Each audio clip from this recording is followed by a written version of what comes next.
What are the chances of flipping heads on a coin? 50%, right? Congratulations. You just used probability.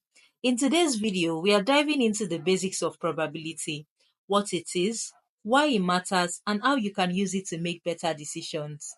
So, what exactly is a probability distribution?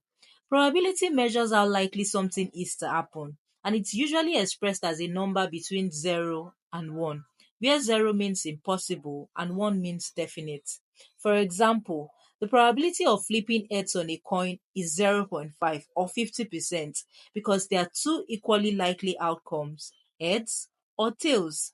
You use probability more than you think. When you're checking the weather, that 70% chance of rain is a probability. Buying lottery tickets, you're banking on a 1 in a million chance. Or watching sports, probability helps predict the odds of your favorite team winning. Let's come back to our delivery example we've been using. Imagine you're tracking daily deliveries for your business. The number of orders per day might range from 0 to 100. The probability distribution tells you how likely it is to have, say, 20 orders versus 80 orders on a given day. There are two main types of probabilities. The discrete distribution, which deals with outcome that you can count. Think of rolling a die. You can get a 1, 2, 3, 4, 5, or 6, but nothing in between. You can't get a 1.5 or a 2.5. The next one is continuous distributions. These deal with outcomes you measure. For example, the delivery times can be 10.5 minutes, 15.2 minutes, or even 11.93 minutes. Let's look at some common examples of this in data analytics. The first one is the normal distribution. This is the most common of all distribution type, and it is what some call the bell curve. Now imagine your delivery times. If most delivery takes around 30 minutes, but a few are faster or slower, that data might follow a normal distribution. Why is this useful? Because of a lot of real world cases, like customer wait times or employee performance tend to follow this pattern. Plus, it even helps with predictions and decision making. The next one is the uniform distribution. The uniform distribution is super simple. Every outcome is equally likely. For example, if you are testing an app and randomly assigning users to test groups, each user has an equal chance of being in group A, B, or C. That is a uniform distribution. The next one is the Poisson distribution.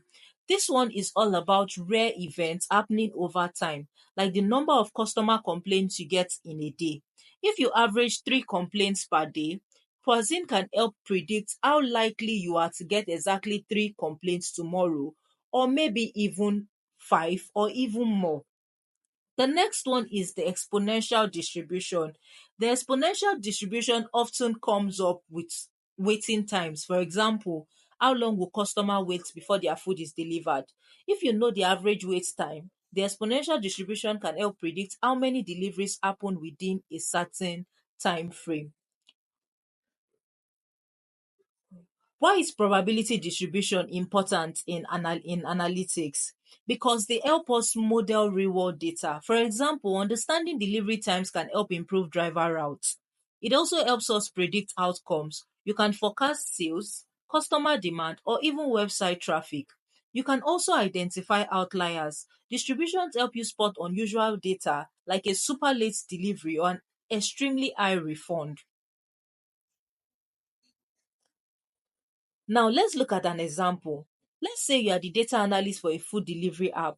Your data shows that delivery times follow a normal distribution with an average of 30 minutes and a standard deviation of 5 minutes. You can predict that most deliveries will take between 25 and 35 minutes. If you see some deliveries take 60 minutes, you know there's a problem to investigate.